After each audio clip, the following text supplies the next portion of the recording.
What is going on, guys? Welcome back. In this video today we're going to continue to do mathematical coding challenges on Project Euler. So let us get right into it.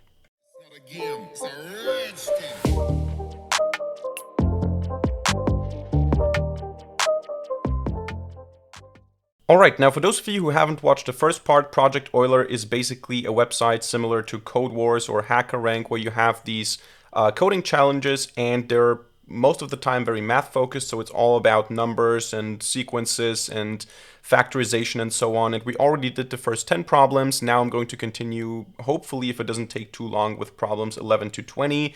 The rules are simple. I'm not allowed to use ChatGPT. I'm not allowed to Google exact solutions. I am allowed to Google small things like how certain functions work, or small code snippets on how to flatten a list or something like this. So little things that can help me. I'm also allowed to look up Wikipedia articles and so on certain maybe algorithms, but I'm not allowed to Google the exact solution unless I admit that I'm not able to solve it myself. So let's get right into it. We're going to start with problem 11. And here it says it's a 20 by 20 grid below. 4 numbers along a diagonal line have been marked in red. So these here. The product of these numbers is 26, 63, 78, 14 equals this, okay? What is the greatest product of 4 adjacent numbers in the same direction? Okay, so basically it's asking, go through all the numbers, like these 4, and then these 4, and then these 4, but then also these 4 here, and also all the diagonal ones, all the possible. I'm not sure if it also wants diagonal into the other direction, like 37, 13, 62, 8, but it just wants to have the maximum product.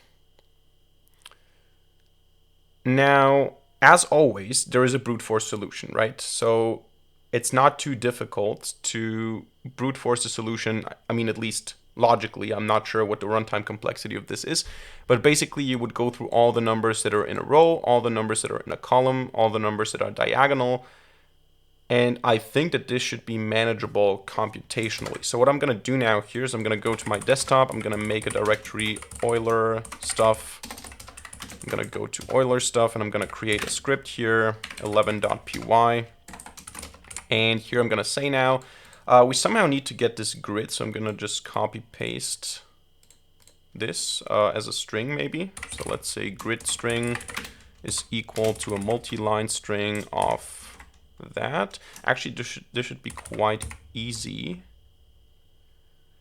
to turn into an array somehow. Let me just think about this. So one thing that I can do is I can print grid string split on a line break. That would result in all the lines as a list. So Python 3 11py. Print was never closed. Okay, that's not good. So let's do it. And now we have, the individual lines, and then we can split those again. So we can say grid is equal to, actually, let's say grid row strings. It's going to be equal to that, and then we can say grid is equal to x dot split on a white space for x in grid row strings. And then grid should be what we're looking for, but of course in string format, so maybe we need to typecast it. But actually that is it. So we can actually say that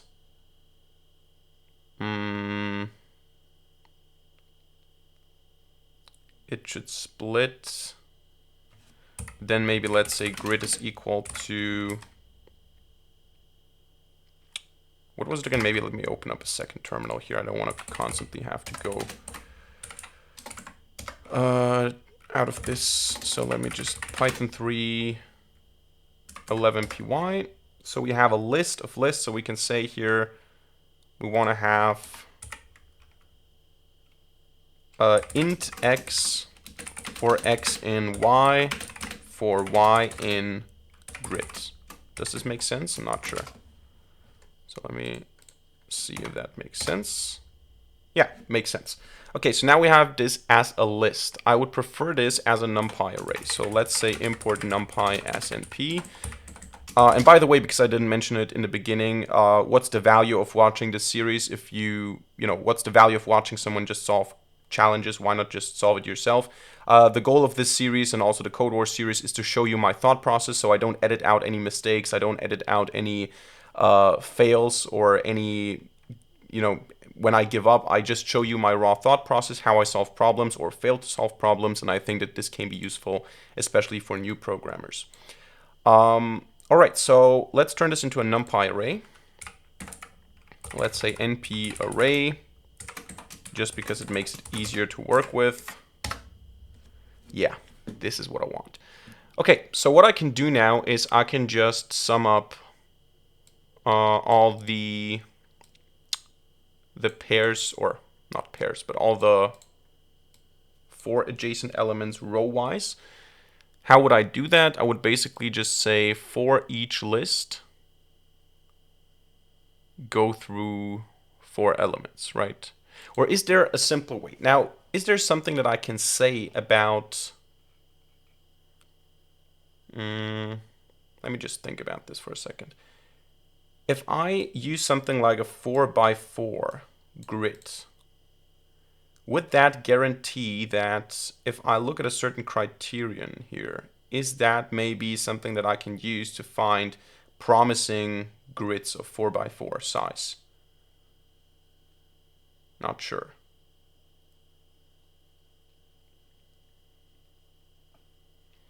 Not sure.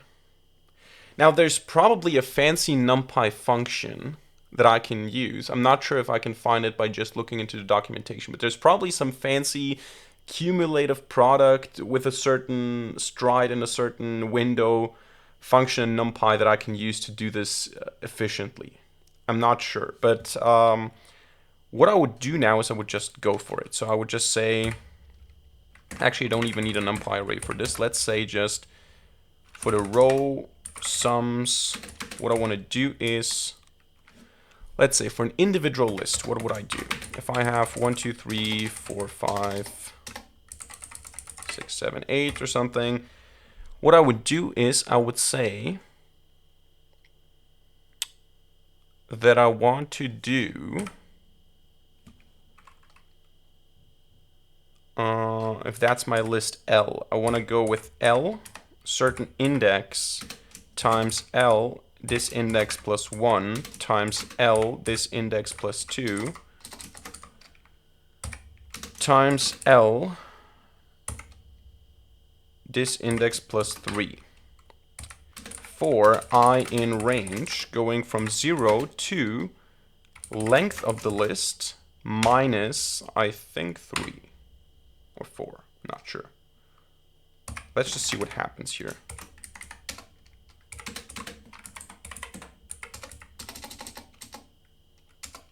Why is this? Oh, so not closing the range. Print row sums.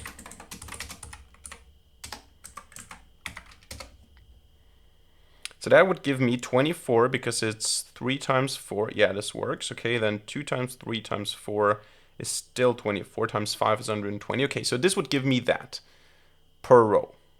And if I do that for every row, I can just say max of that. So I can say, give me the maximum. What is actually the question? The sum or, yeah, it's or the product or the numbers. So it's actually just a product, right? I just need the number. So I can say the maximum of a row for each row. So I can say that I want to do this for L in grid. Does this make sense? I think so. Max sums row. Does this make any sense?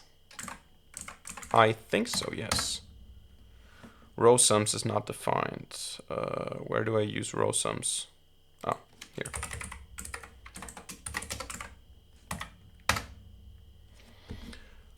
Okay, so that's the maximum, actually not sums. Why am I constantly talking about sums? This is actually products.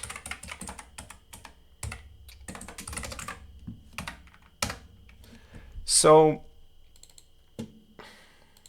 and then again, I can of course just take the max of that. So I can make this a singular thing, and then I would get the maximum number, the maximum product if you take the 4 adjacent numbers per row. But then,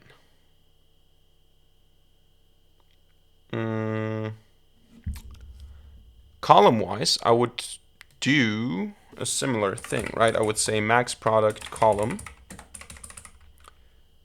But this time here, I would be using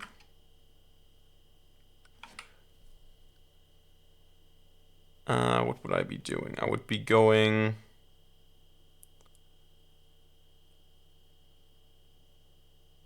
actually, we can make this super simple.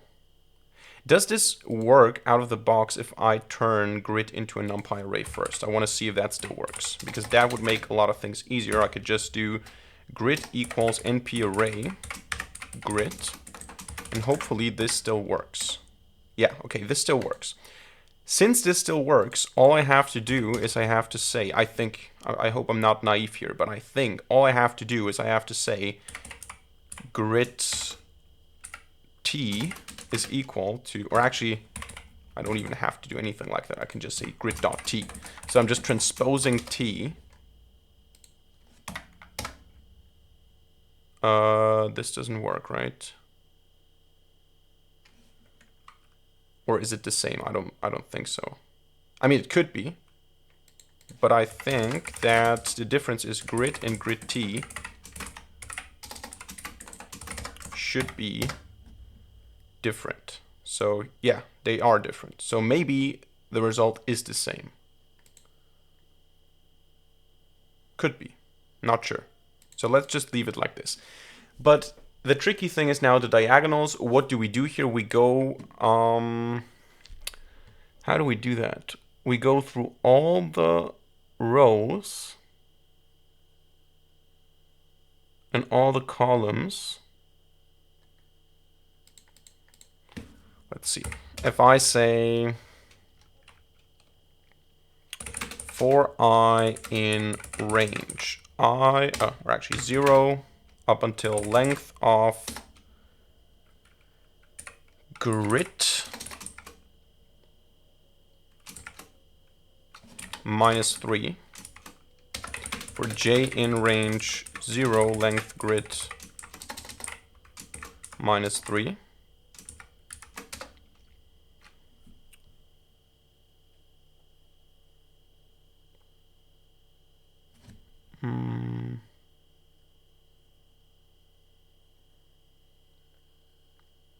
let me just do it like this. It would be 0, 0, 1, 1. But it doesn't have to be the same. It can also be 0, 1, 1, 2. So basically it has to be one more. Which would mean if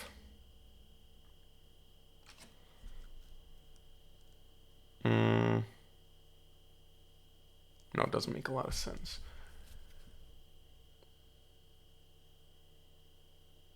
I would need all the sequences where I have some number, I plus 1, I plus 2, I plus 3, and then j,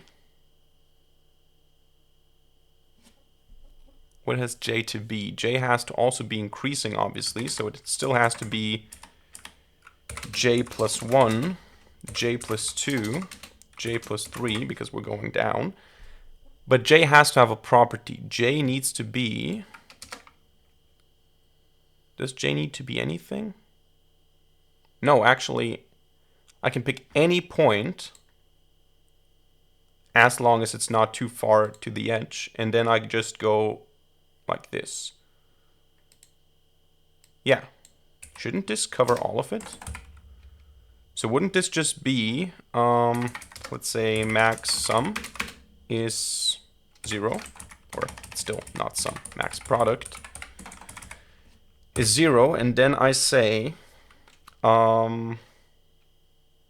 product is equal to grid I j times grid I plus 1 j plus 1 times grid I, now I'm using curly brackets here, I plus 2 j plus 2 times grid I plus 3 j plus 3 if product greater than max product, then max product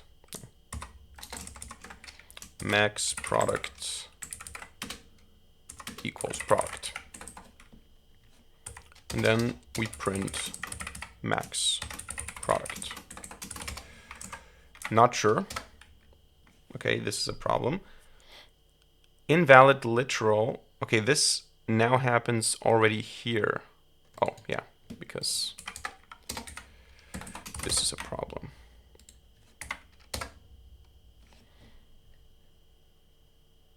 Okay.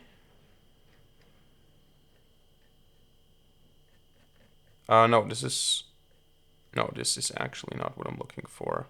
Or am I looking for this? Oh, let me just see.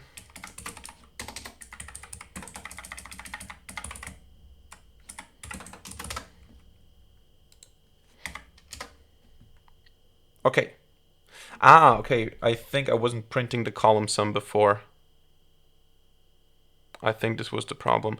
But now we're printing this as well. And I think if I implemented this correctly, the other way around, if it still matters, would be, let's call this max product 2, max product 2, max product 2. And here now we want to do the opposite. We want to start at 3. We want to go up until the length of the grid. And we want to do the opposite. We want to do to the left. So just replace the plus with a minus here.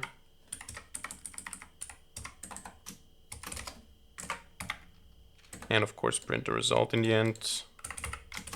I think that should yield a solution.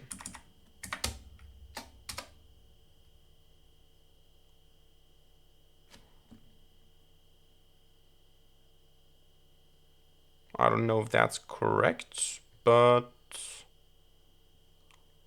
yeah, I mean, then this would be the answer. Let's see if that's true. Probably not. Probably I made some mistakes.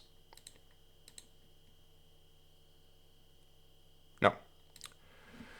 Okay, so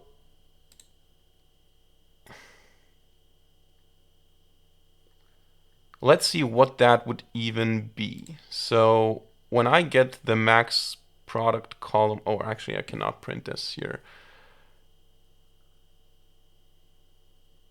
But maybe before doing that, maybe I can say print and then just this part here.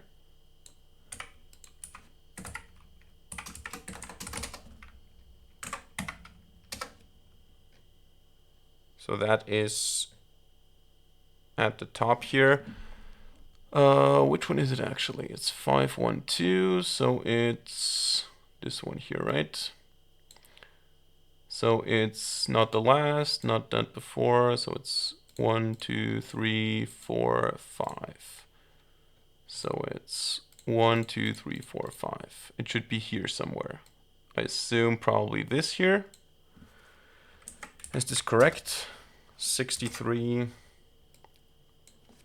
times 93 times 53 times 69.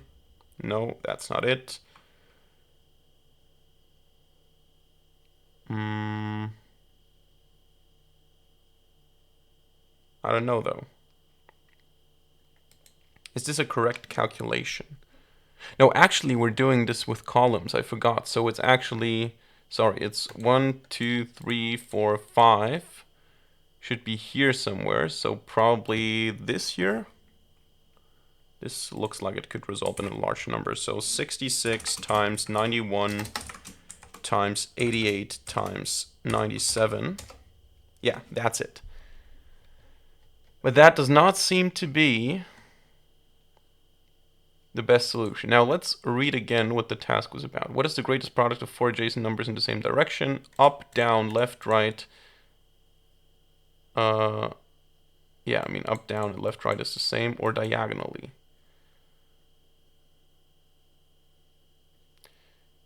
Am I missing something? Am I maybe going... I mean, I'm multiplying here. What happens if I go with just -2? Does this crash the script?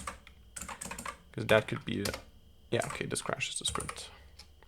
What if I go from 2? Probably also a problem, right? No. Okay. Interesting.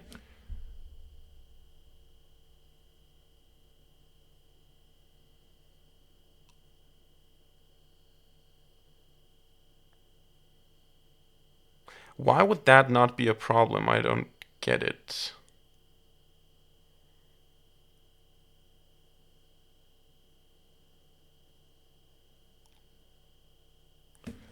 Why does this not crash the program? Wouldn't this result in this here being negative? Oh, then it actually would go... Oh, okay. I see. So it basically goes back because negative numbers go and index the last position again, which is not what we want. So this is why it doesn't crash, but it probably yields ineffective results.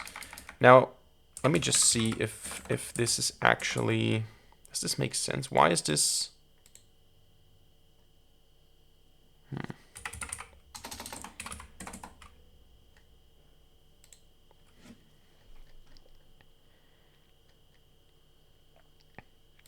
Where could I have a better number? So again, what I'm doing is I'm going through the list. I'm saying, give me the index 0. If I change this, we saw that it crashes the script. So I go through all the rows and I add all 4 elements that are side by side. I do the same thing for the transposed array, which is then flipping rows and columns. So if I do the same thing on a transposed array, I'm doing it on the columns. And then I'm going through the diagonal cases, where I'm saying, go through the grid, because what I'm saying is actually, I'm saying, take 0 and 0. So again, it starts, let me just zoom out a little bit so I can see the code. I'm saying 0, 0, and then I'm saying for all the combinations, so also for this one, this is also a combination because this is where I is 4 and j is some larger number here. Go ij times I plus 1, j plus 1 times I plus 2, j plus 2 times I plus 3, j plus 3. And I do that all the time. I do that until I get to the end.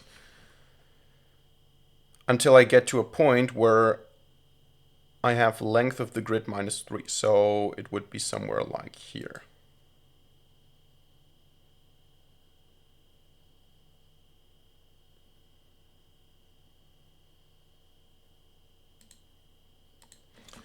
Did it crash when I did -2 here? I think so, right? Yeah, okay. Oh, actually now it crashed because of this again. Yeah, okay. So it seems to me that this is actually correct.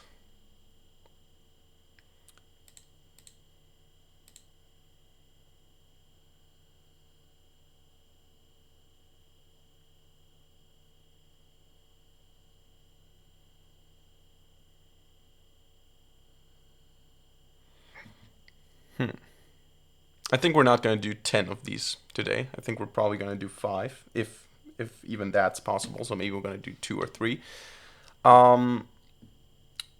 I'm not sure right now where my problem could be. I'm not even sure if this is considered.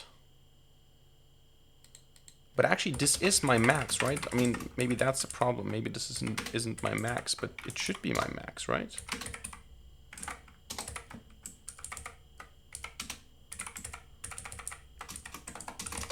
This is what I get as a result here.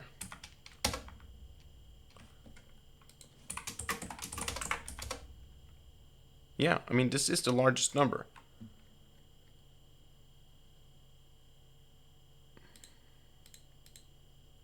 I mean, this has to be correct.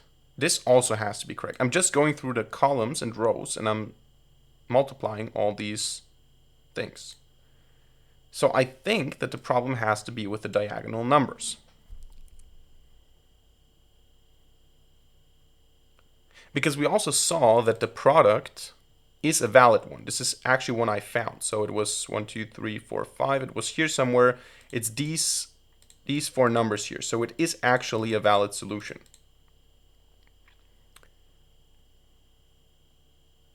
It's not like it uses one that doesn't exist. So it has to be a larger number than that, because this number exists. And if it finds that number in the columns, but it doesn't find a better one, it probably has to be in the diagonals. So for I in range, is there something I don't consider? I consider from 0, so from the very border up here, I consider all these things except for where I cannot go to the end. So I will still take this one here because I can take the diagonal, but I'm not going to take this one because that goes out of bounds. And I'm not going to take this one because that also goes out of bounds. So I'm considering the whole space here. And I'm doing it by saying this and this and this and this. I really have no idea why this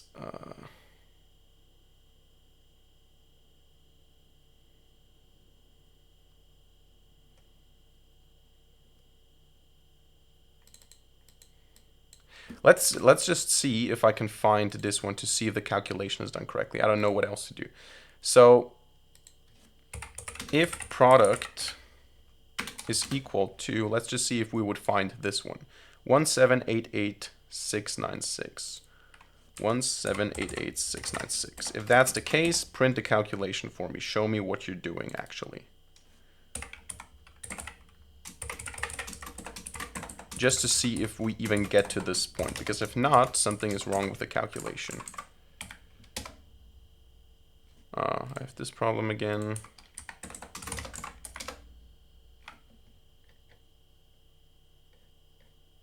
Oh. It doesn't seem to find it, does it? Oh, no, it prints the sum. I'm stupid. It prints the calculation itself. Wasn't there...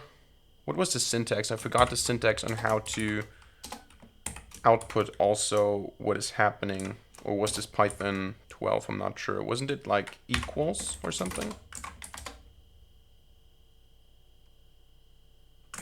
I mean in curly brackets, obviously.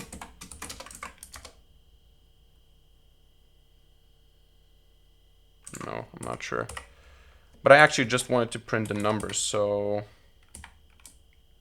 can I do it like this?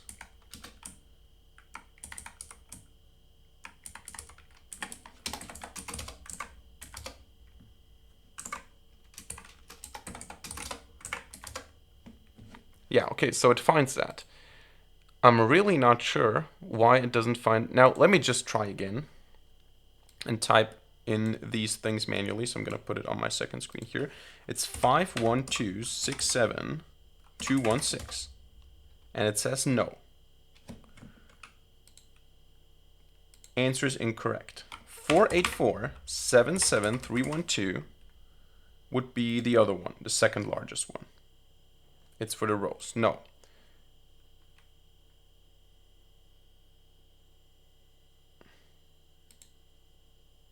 Then maybe let's go with a 40, 30, 4, 2, 8, 6. No, okay. I have no idea, to be honest, what I'm missing. So up and down should be the same. So these 4 should be the same, and these 4 should be the same, right?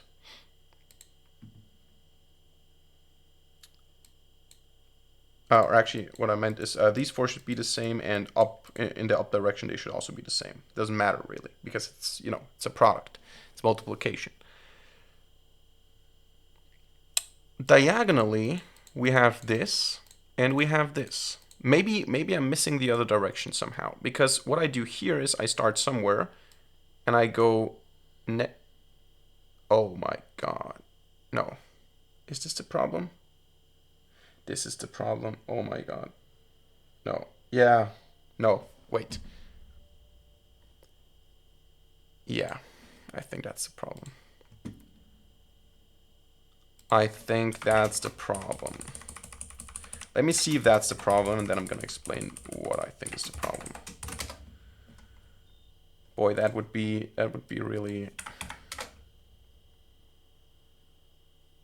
yeah, wait. We need to go from 0 to length grid -3 here. There you go. I think that's the solution. Oh my god.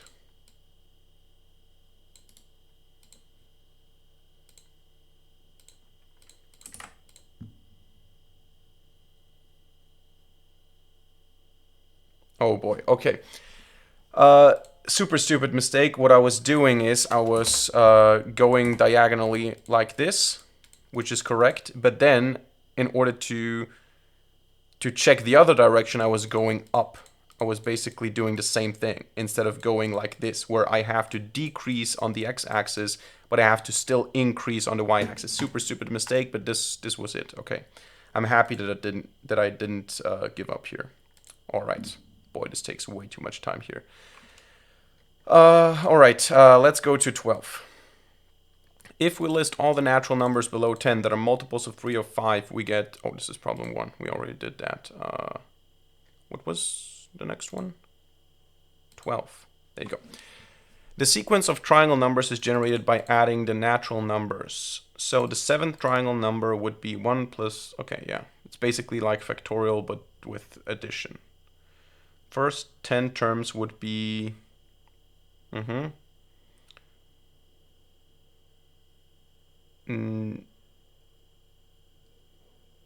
Wait.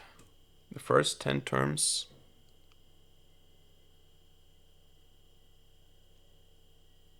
Yeah, so it's 1, 1 plus 2. What does this mean? Oh, these are just the triangle numbers, okay.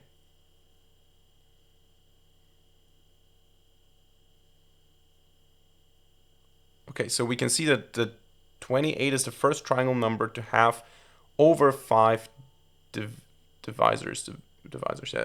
What is the value of the first triangle number to have over 500 divisors? Oh my god. Isn't there a formula? I think there was like I think we did that in university. We did some proof, but I'm not sure if this was it. Wasn't there this thing? I'm gonna use my paint now. I think there was this formula which said the sum k equals 1 up until n is, wasn't it like equal to n times n minus 1 divided by 2 or something? Wasn't this the case? Not sure. Wouldn't that mean, let's check. Wouldn't that mean that in this case 7 would be n, so if I say 7 times 7 minus 1 divided by 2,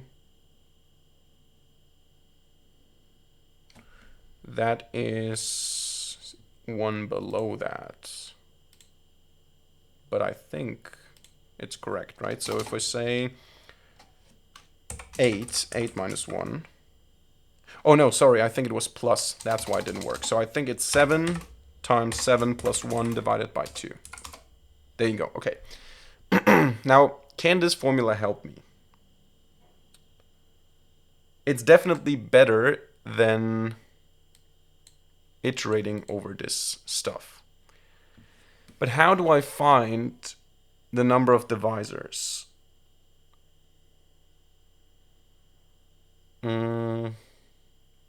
Well, if something has 28 as a divisor, what if I do it like this, 12.py, and I say 28, or let's say best divisor is 28 right now. And I say, I'm not sure if that's correct, but let's just try it. Let's say 28 is the thing, and divisors is equal to 6. And then for I and range, or actually, while true, this could crash my system. While true, number equals 1, let's say. Or actually not number, n equals 1. Number is equal to n times n plus 1 divided by 2. If the number is divisible by the best divisor, but then I need to start with 8. Then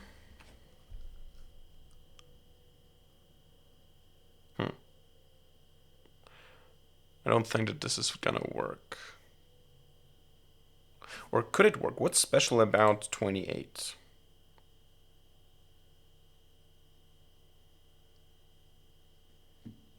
I mean, of course, one brute force solution. Let's see if that works. Maybe it's not that computationally expensive. Or, I mean, it will be, though.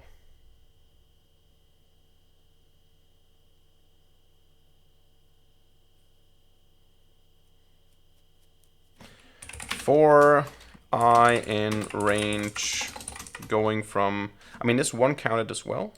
Yeah, 1 is counted as well. So 1 up until the number itself divided by 2 plus 1. Divisors is equal to 0. If number divided by I is equal to 0, or modulo I is equal to 0, divisors plus equals 1. If divisors greater than 500, print number. And also maybe, this is gonna crash my system, bro. This is gonna crash my system. Now I don't have n defined, so n is still gonna be, let's go with n is 1. And let's say if n modulo 100, print n, just so we can take a look at it. So let's say Python 3 12py.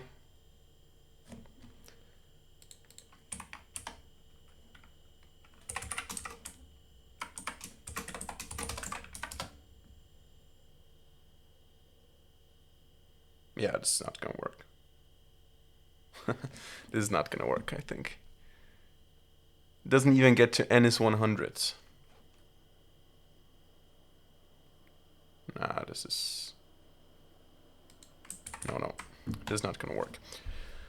Okay, so I have an efficient way to calculate them by just using the formula.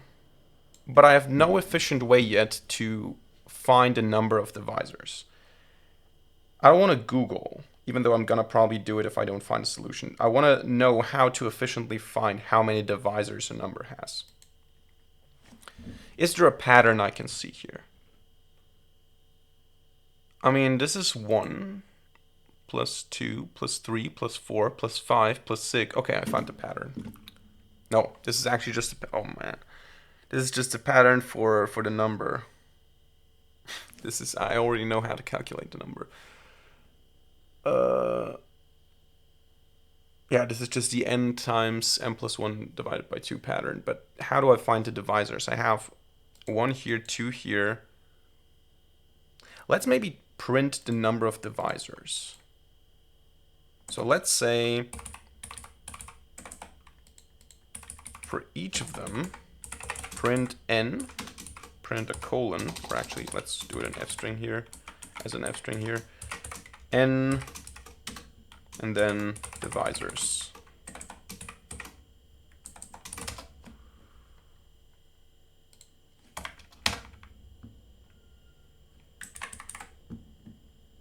Oh.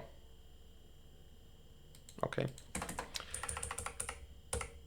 Well, obviously it's not going to work if I don't increase n. So let's run the brute force from before again.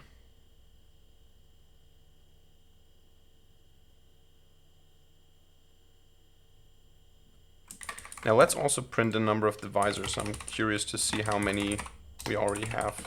Because maybe it does work.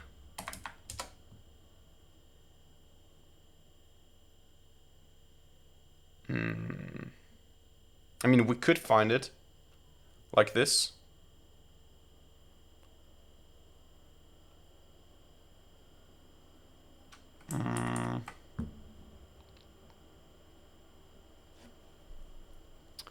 We could probably do something efficient, like if a number has a lot of divisors and the new number is divisible by that number, then we can probably say, okay, I immediately have 6. If the number is divisible by 28, I have 6 divisors.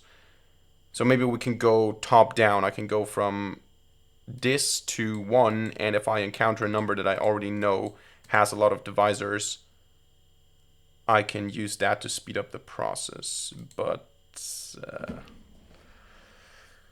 how would I do that? Because we saw that the numbers fluctuate. It's not like it's always getting larger and larger. So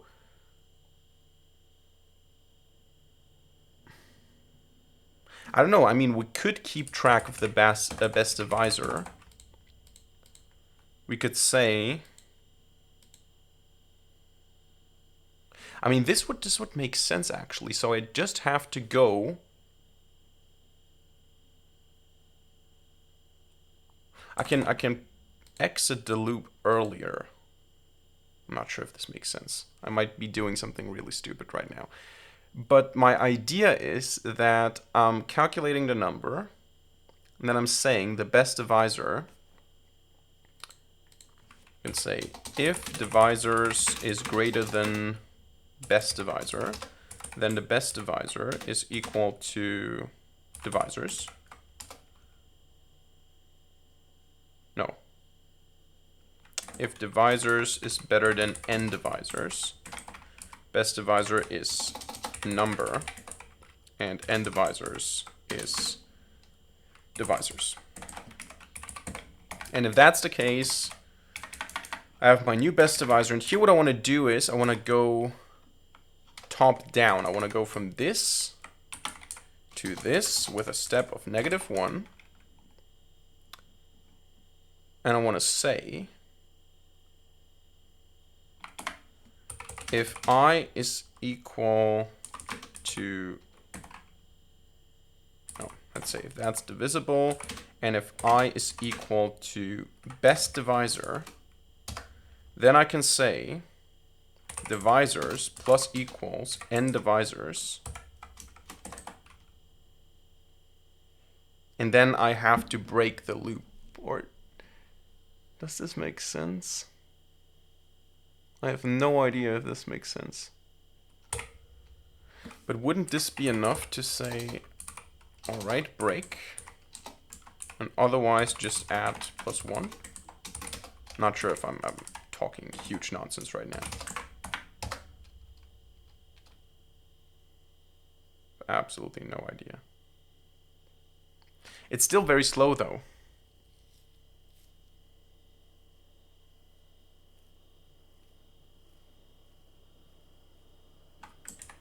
What if I do this somehow recursively, like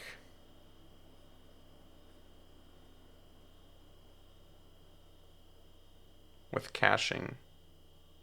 If I make this a function where I say how many divisors does a number have. Oh, it is difficult.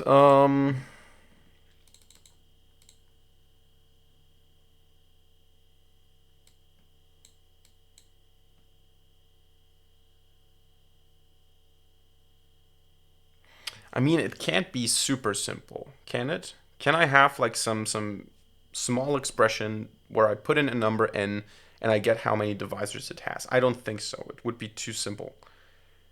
I think I need some sort of algorithm, but I somehow probably can simplify it and reduce the search space. I want to actually Google that. I want to not Google the solution, but I want to Google, like, what can I Google to not immediately get to the solution? Something like, I mean, this is already quite close to the solution. It's like,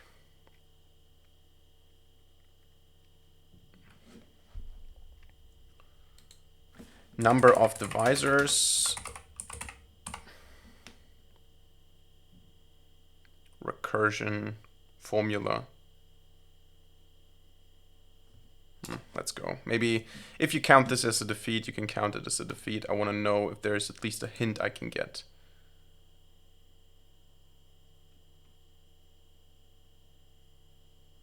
What is that?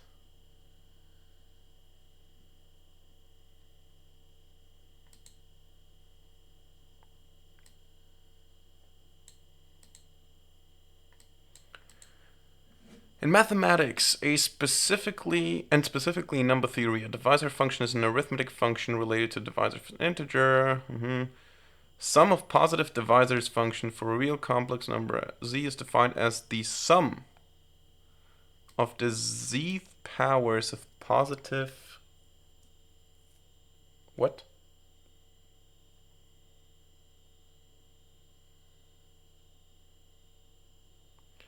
D divides n. I sum up. No, is this what I'm looking for? I don't think so.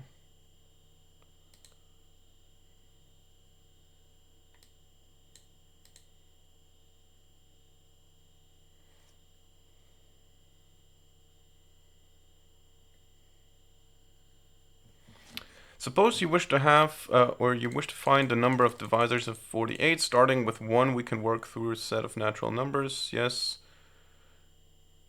1 time, yeah, okay, sure. Hence, we can see exactly 10 divisors. It should be also clear that using this method, we only ever need to work from 1 up to the square root of the number. I mean, oh, didn't we learn about this already in the last episode? Because we did it with primes. So maybe this can help reduce the search space. Maybe that's enough. Maybe we don't need to keep track of this. Maybe we can just go to the square root. So I need to say, if that's a solution, I'm going to be pissed because I should have learned this in the last video. Math.sqrt, whatever we get, or actually we don't need the division here, sqrt the number, make an integer of this, and then plus 1.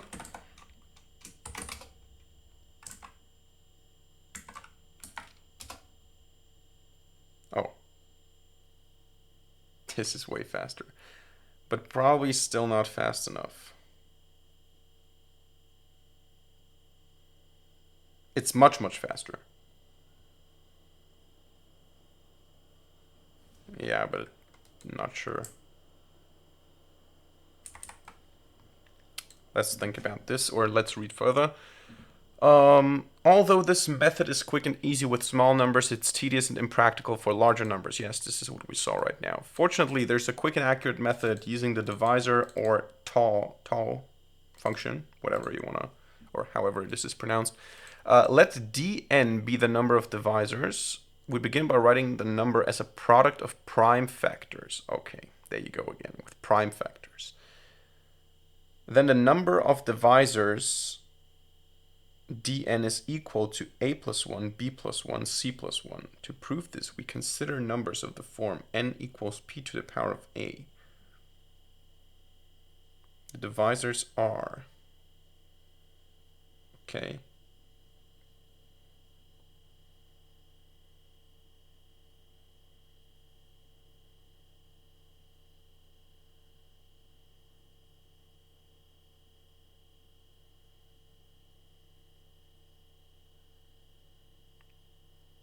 I don't think I understand this.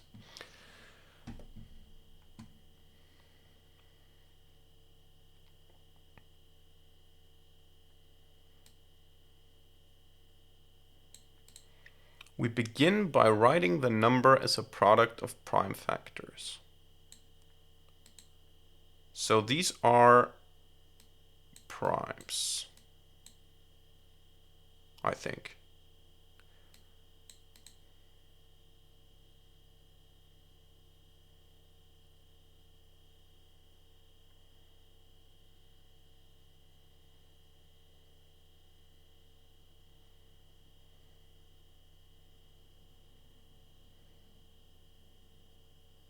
Okay, I get it. So if you have a prime number to the power of a, the divisors are 1 and all the prime times.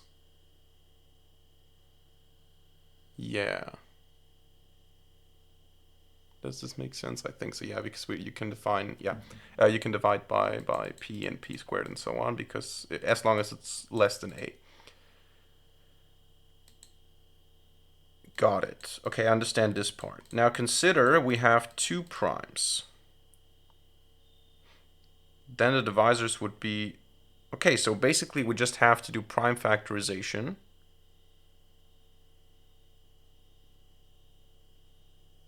And then what?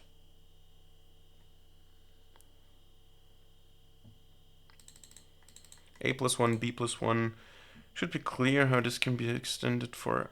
I don't understand what A and B are exactly. So if I have something like 28, let's see if we learned something. If I want to do prime factorization, we said I forgot how we did prime factorization. How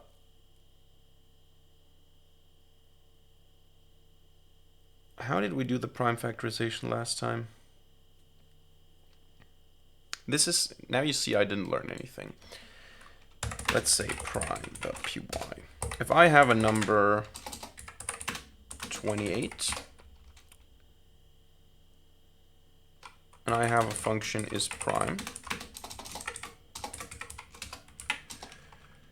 if n, or for I in range 1,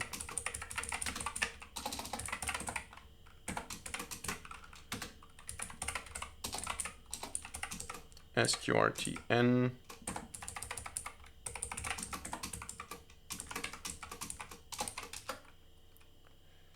if n modulo I equals 0, return false, return true. And then basically, how did we do the damn prime factorization last time?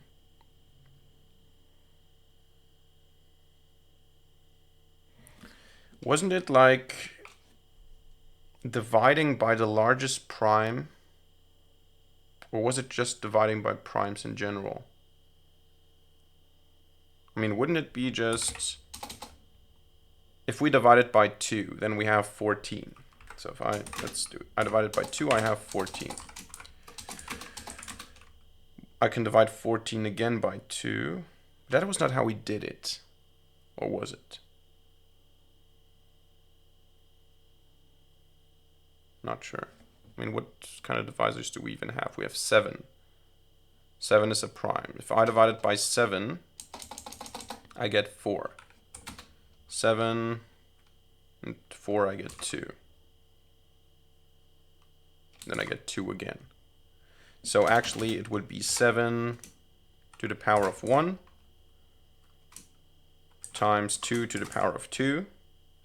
So the number would actually be 2 plus 1 times 1 plus 1, which would be 3 times 2. which is 6. Okay. This is exactly what I saw here.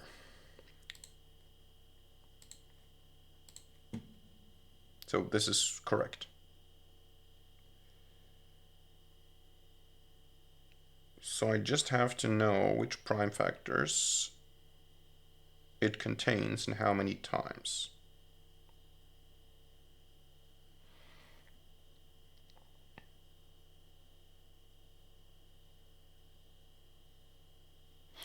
But isn't this something I can do quite easily? Can I not just say, let me go back to the other one here. Can I not just say, let me copy this.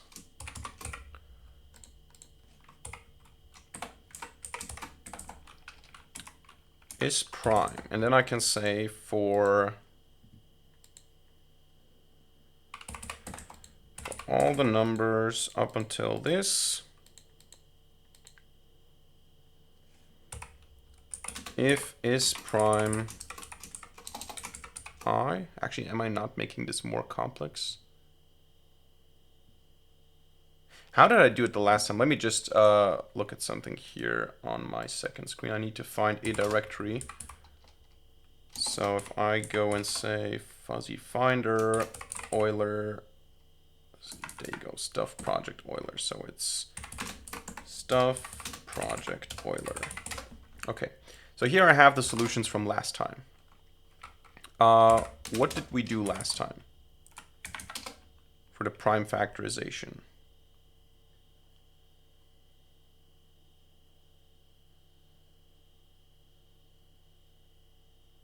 No, actually we did it exactly like this. So we said if the number is prime, then we want to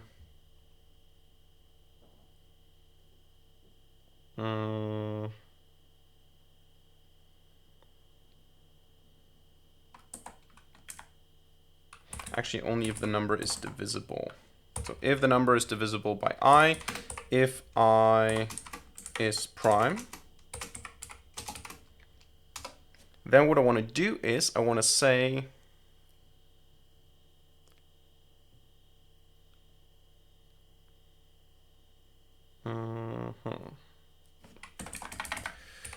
it's getting messy now. So prime amounts an empty list, and if I say now for, or how could I do that?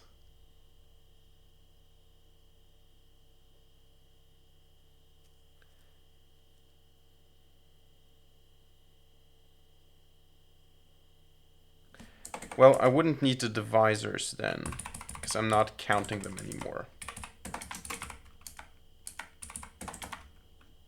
So what I would be doing is I say, check if the number is divisible by this number here. So I actually have to start with 2. If this number that it's divisible by is prime, take the number, or while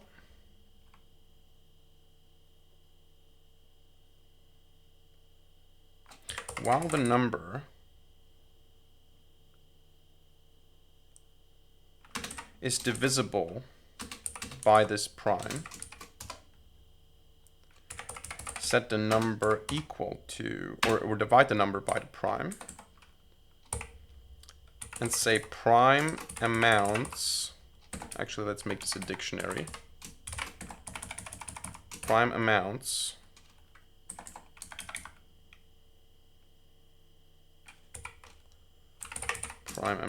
here, key I is 0,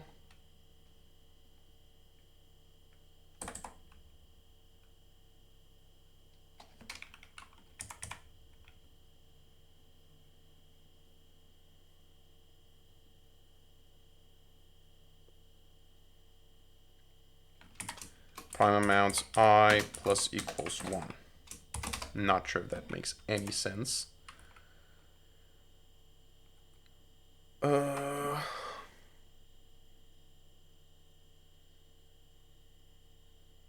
And then in the end, we want to say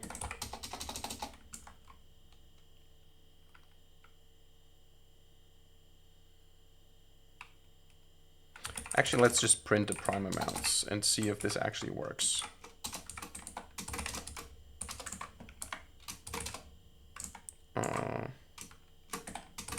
Where am I right now? Empty dictionaries. Okay, perfect. This is exactly what I wanted. Not. So I have a dictionary.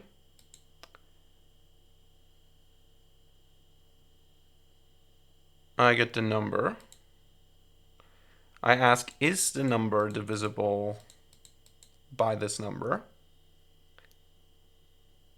If yes, I check if the number is prime, the divisor is prime.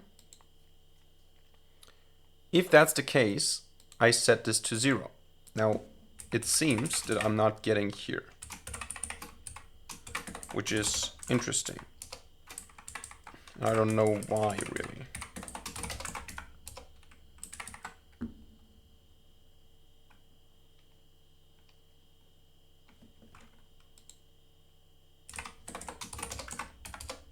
I know why, because I have to start with 2. Okay, let's see what we get here.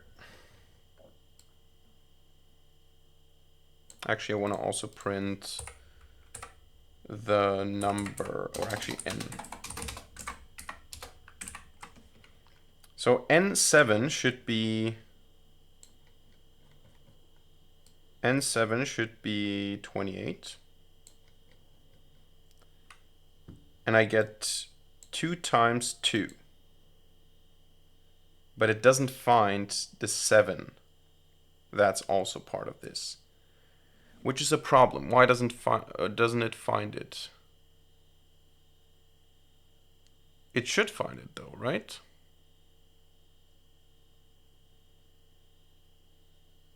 Because I go in, I get 28. I say, okay, for range 2. Then, okay, 28 is divisible by 2. 2 is prime. I start with 2 equals 0, and then I say, while number is divisible by 2, which it still is, divide it. Now I have 14. I increase the amount by 1. Go back. Still divisible by 2. 14 divided by 2 is 7. Prime amounts plus 1. Okay, no longer divisible by 2. Got it. There you go. 3, 4, 5, 6, 7. Oh, it's using that. Okay, I got it. Number shouldn't be that. It should be...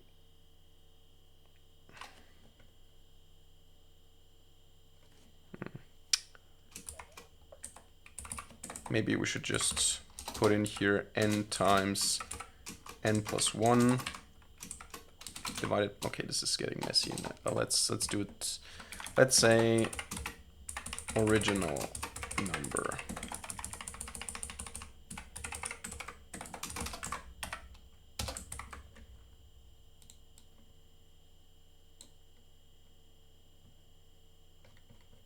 Is this the most recent run? No, there you go. Still doesn't find it. But the original number doesn't change, right? So it still should go to 7. Or should it? What's the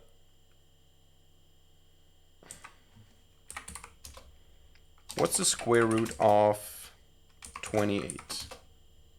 No, it doesn't go to 7.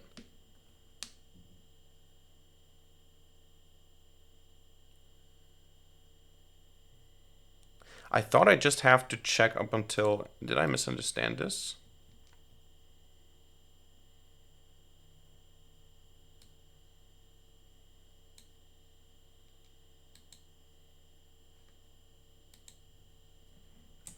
I mean, 28 is divisible by 7. But the square root of 28 is 5.2. And if I say plus 1, it's 6.29. So I never really get to 7.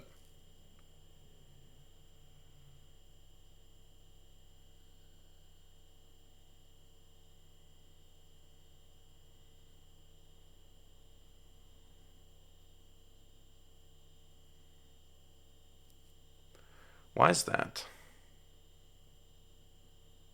Not sure. One thing that I could do to quickly fix this, or I'm not sure if this is going to fix it, but I could just go until this point here.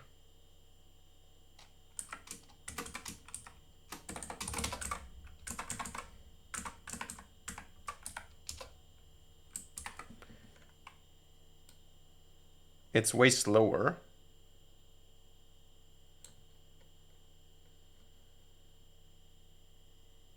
But it's correct. So the answer here would be prime amounts dot values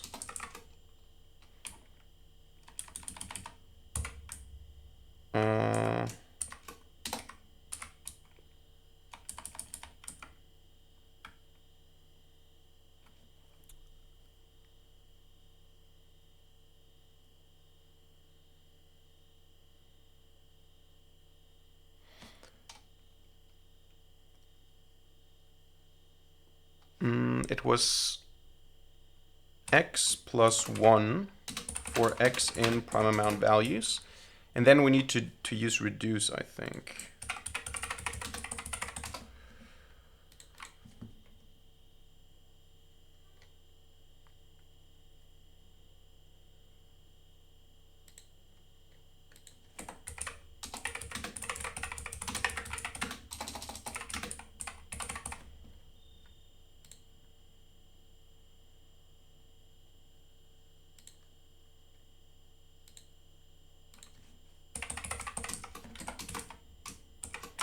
Where do I put the collection? It's the second argument. So I need to put the function first. It is going to be lambda AB A times B.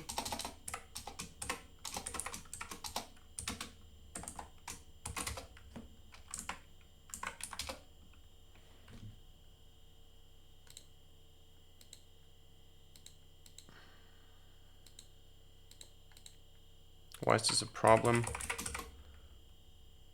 Print. Isn't this a valid list?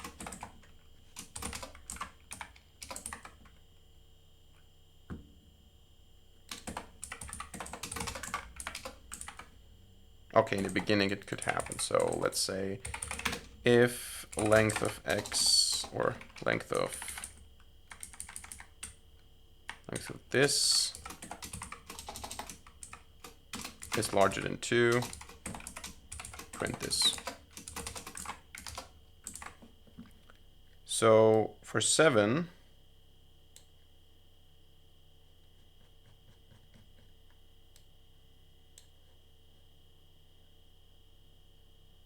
this is giving me 3 and 2.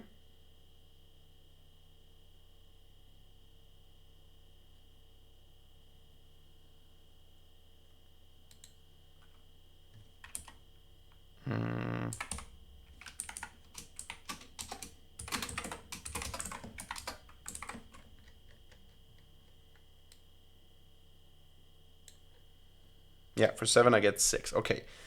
So now we have the calculation done.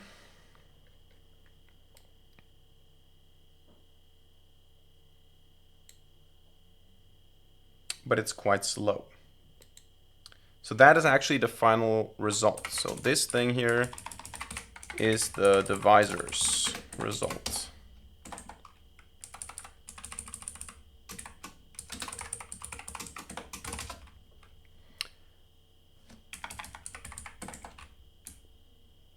The problem is this is super slow.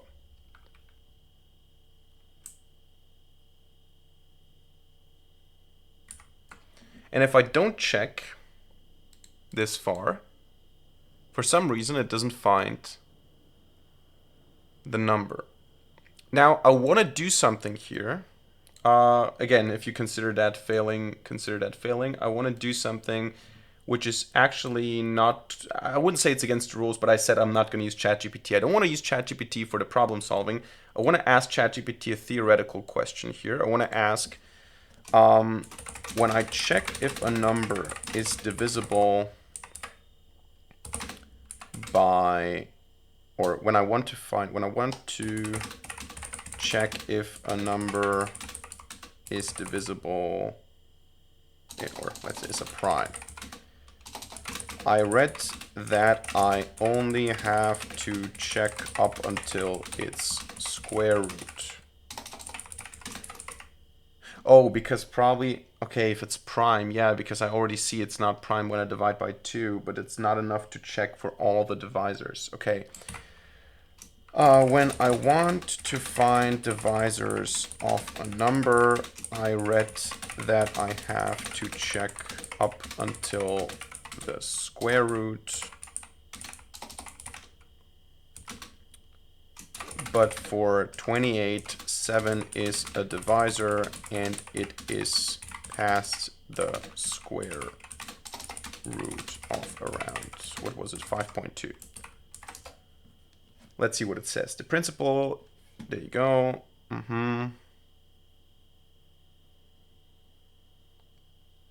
Because if D is a divisor of N, then N divided by D is also a divisor. Oh, probably.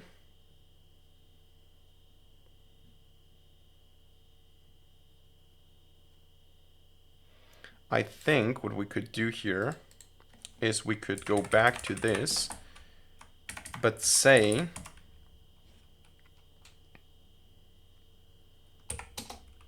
if if is prime number, we could say prime amounts number equals 1. Maybe that solves the problem.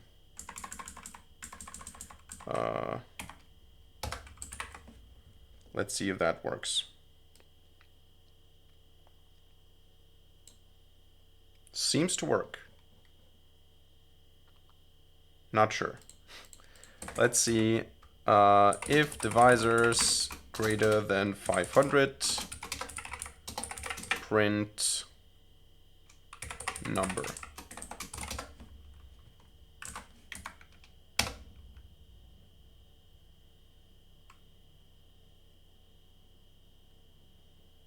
Actually, I'm not terminating here. Break in this case. And don't print all the other stuff. Huh? What is this now? Oh, not number, but print original number. Oh.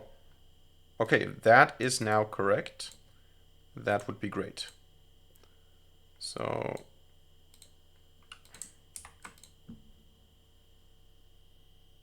no, oh. I was actually hoping that this would be true.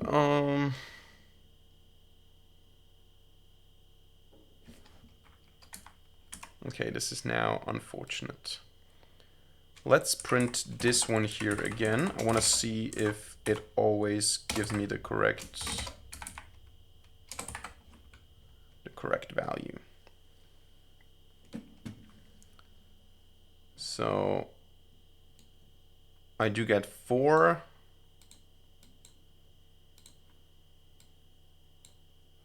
or 3.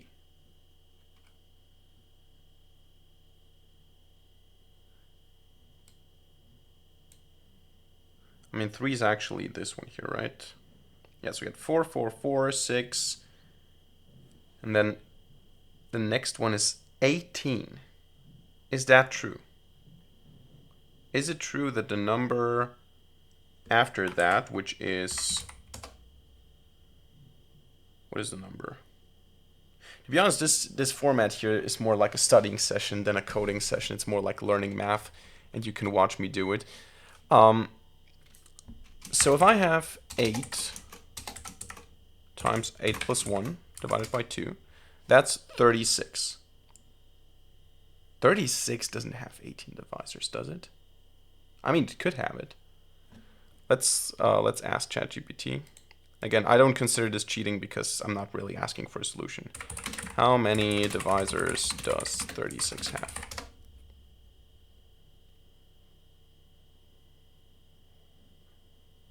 It's 9, not 18. So there's a problem with my calculation.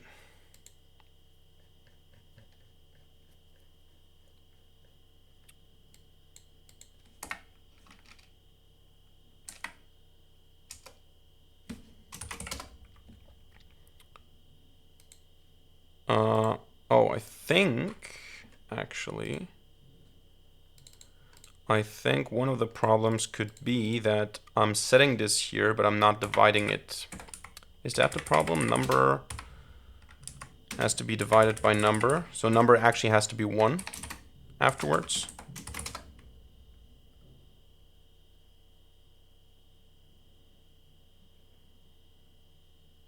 Or in this case, I would have to break, right? I mean, let's see. Let's go again to desktop, Euler stuff, Python 3, 12.py. Oh, now I get a different number. Let's see.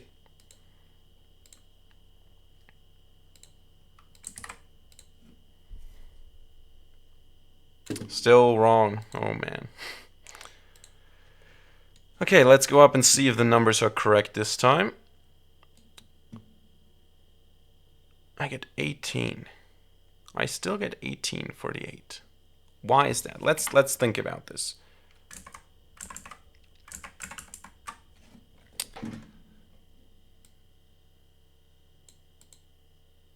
We start with 36. We see 36 is divisible by 2, 2 is a prime. So we say, okay, divisible by 6. So we set 2 equal to 0. We divide it. 36 divided by 2 is 18. So we divide it, 18, and we get back here. We have then 18 divisible by 2, yes, divided again, it's 9. So I have 2 is 2. Then it's no longer divisible by it. I have 9. 9 is not a prime number, so I go out of this, and I start again with a 3. 9 is divisible by 3. So 3 is also prime. 3 equals 0. 9 divided by 3 is possible. So divided, we get 3. So I get... Oh, there you go. I get the problem. If number in prime amounts dot keys, we want to add it, not replace it. Otherwise, we want to set it. That is a big issue. Now I get, again, a different value. No, actually, I had this one already. Come on. But do I at least get the correct value for 8 now? No, I still get 18. Why do I get 18? Okay, let's go back again. So we had 9 divisible by 3. Yes, 3 is prime. Yes, set 3 to 0. While 9 is divisible by 3, divide it. So now it's 3.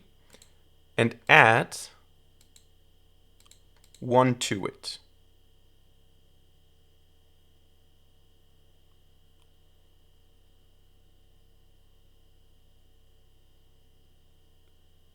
Okay, so we have 3, 1. Then we have 3 still divisible by 3. Now we have 2. Then number is 1. 1 is not prime, hopefully.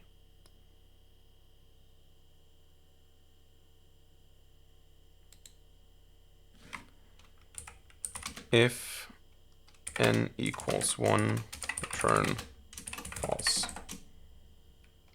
I think that could also be a problem.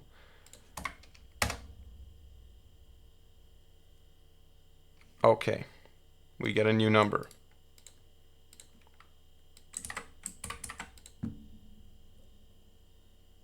There you go. Finally.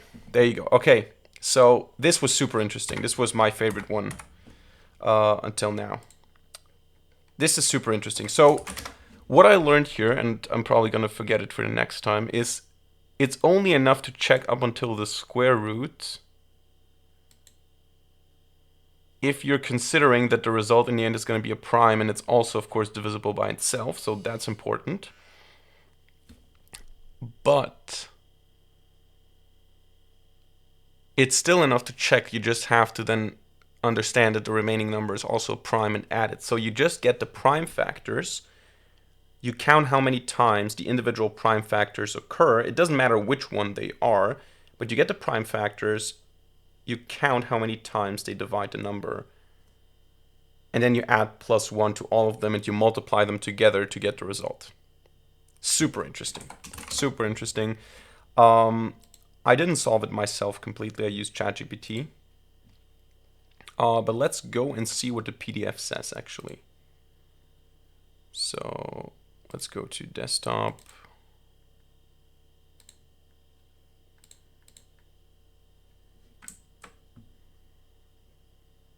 Yeah, basically it did exactly this. Okay. Awesome.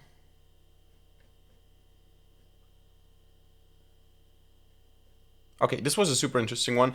We're already past the 120 mark, so I'm gonna actually end this video. We only did 2 challenges, but they were quite, especially this one was quite challenging. So we're gonna continue with the rest in another video. I hope you enjoyed it. That's it for today. So that's it for today's video. I hope you enjoyed it and hope you learned something. If so, let me know by hitting the like button and leaving a comment in the comment section down below. And of course, don't forget to subscribe to this channel and hit the notification bell to not miss a single future video for free. Other than that, thank you much for watching. See you in the next video and bye.